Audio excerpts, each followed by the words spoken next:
Yeah, this your man Kilogram. I'm rocking out with hip hop since 1987.com. Salute.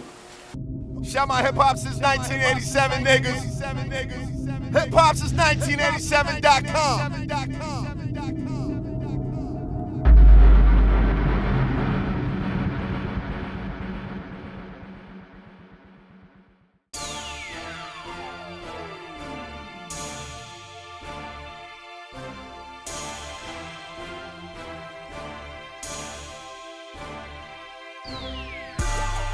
What's good, y'all? It's your boy Rick Dange rocking out with my nigga Kilogram. What's good with you? What's good with you, Rick? I'm chilling, man. I'm chilling, man. For the people that don't know, can you tell the world exactly who you are and where you from? All right, my name is Kilogram. I'm representing Trenton, New Jersey, Stuyvesant Ave, 801st Side, Chain of Command Records CEO. You already know, Jersey. What up? Okay, Jersey in the building. Know that. All right, so you know Jersey, one of the places that's a little tough for artists to come out of. Exactly. Why do you think it's so hard for Jersey artists to actually come out and for them to get the credit that they deserve? I just think because you know, we between two markets right now. We got Philly and we got New York, and then you got us smack in the middle. You know what I'm saying? So at the end of the day, you know, Philly is hot, New York is hot, and Jersey, we just been trying to find our sound. We really haven't had an artist break through, you know, besides Joe Buttons. You know, so it's been kind of hard for us to kind of find our sound because we kind of pigeonhole between New York and Philly. But I just feel like you know, this is our year, man. We got some good artists coming out of Jersey, you know what I mean? Such as myself, such as, you know, a few others. And as long as we keep, you know, networking, connecting with the right, you know, people, you know, I feel like, you know, we'll make a connection pretty soon, you know what I mean? Okay.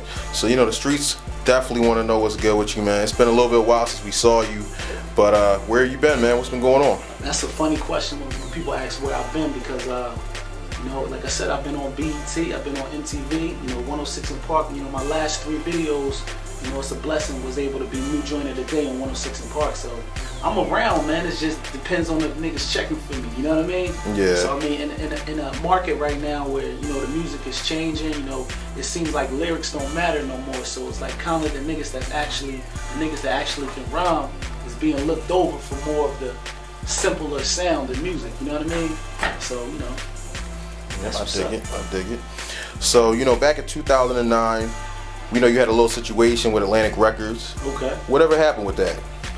Shout out to the homie Gene Nelson. Actually, the Atlantic situation was more like me just, I had a connect up there, A&R I was dealing with, and it was just kind of like he just gave me the green light to run around and use Atlantic, so that way a couple other doors are open for me business-wise. But me and him to this day, we good friends, and it was just kind of like a, you know, it was just like a chess move. You know, it didn't turn out like I wanted it to, but at the end of the day, you know, like I said, I got a great relationship. You know, that A&R is over at Geffen now, so you know, we gonna stay tuned, man. 2014, the budget's open up. You never know. Okay. So, being that, like we said, you are a Jersey artist, but you do have a heavy presence in Philly. Okay. I know just yesterday you were with one of the friends of the site, Gillie Da Kid, Definitely. working on music and everything. So, do you feel like Jersey artists have a hard time getting played and breaking into the Philly market, even though you've had success doing it? Yeah. Has it been hard, and do you feel like it is something that is like a hurdle that people have to get over? Definitely. If you're from Jersey, if you're from anywhere, and there's a huge market, and you're part of that market, you know, for you to have commercial success, you definitely have to learn how to, you know, link with the right people in order to get some radio play. You know, I was fortunate to come in under the umbrella of, you know, Coriac, DJ Coriac. Yep. It's from Philly. Salute to Coriac, wherever you at, my nigga. Yep. But you know, Coriac, I came in a situation at 18 years old, and he already had his hand in the radio. So, you know, at the end of the day, it's like, you know, we started recording with Ruggedness, and you know, and he had put me with a group called the Feds. You know, so it was me, the Feds. Shout out to Ted DiBiase. Shout out to Ben Frank. Shout out to Nisi. So, you know, we was all running around Philly, and Coriac had his hand in Power 99, 100.3 The Beat, so I was able to get some freestyles on there and things like that. But if I can give any advice to artists out there, you just gotta link with who's popping in that market. You know what I mean? If you gotta spend some money, you gotta spend some money. This is the music business. You're not gonna get there by taking your demo up to the station, you know, attacking the DJs. That path doesn't work. Yeah, that path doesn't work. You can't do that. Standing outside, stalking a nigga, it's not gonna work. You gotta kind of link with who's hot in that area.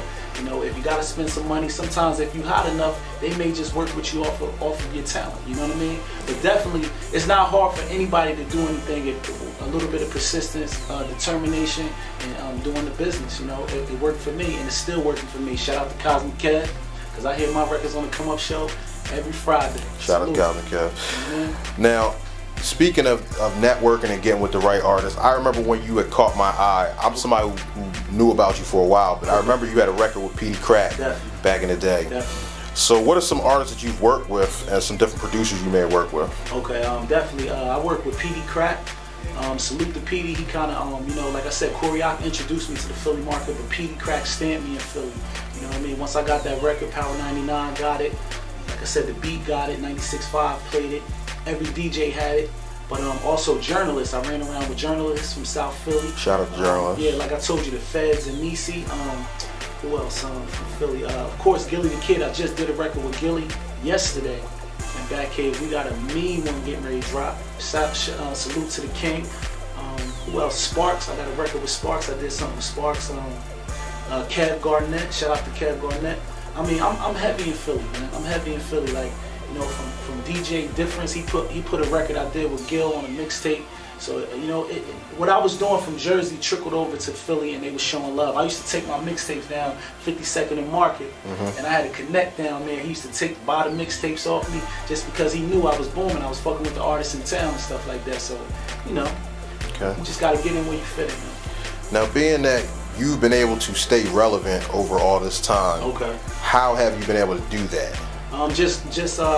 Just following what the youth doing, you know what I mean? It's all about the youth in hip hop, you know what I mean? They determine what's fresh, they determine what's new, you know what I mean? So, you know, it's no different than what LL Cool J did. Like, he had to keep himself relevant for decades, but how he did it was he attached himself to some of the younger artists. You know, he followed some of the trends. You know what I mean? You have to do that. You can't be kind of like a dinosaur stuck in your own element, because this music business changes every day. You know what I mean? Now, I know I see you heavy on Instagram, Twitter, Facebook.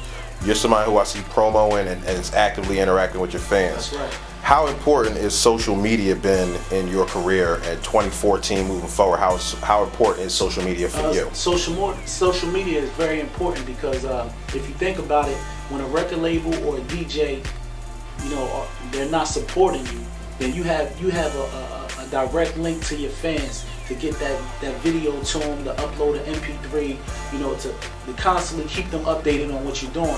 So if without social media, a lot of artists, you know, when their career goes cold or stale or whatever the case may be, social media kind of keeps you in the public's eye. You know what I mean? So it's very important. You know what I mean? It's a gift and a curse at sometimes. You know what I mean? Yep. But you know, for independent artists, I feel like it's more of a gift. You know what I mean? Okay. Now, Shawn Andrews. Big homie. The big homie. Ex-NFL player with the Eagles. Yeah. I know he's now involved in your chain of command situation, your company. Okay. He's become an investor, I've heard. Yeah. Can you break that down for us a little bit? Okay, yeah. Well, salute to Shawn Andrews, a good brother, man. But he's no longer a part of chain of command, but, you know, we still friends. You know, once he left the NFL, he kind of like cut his music ties, and I understand, you know.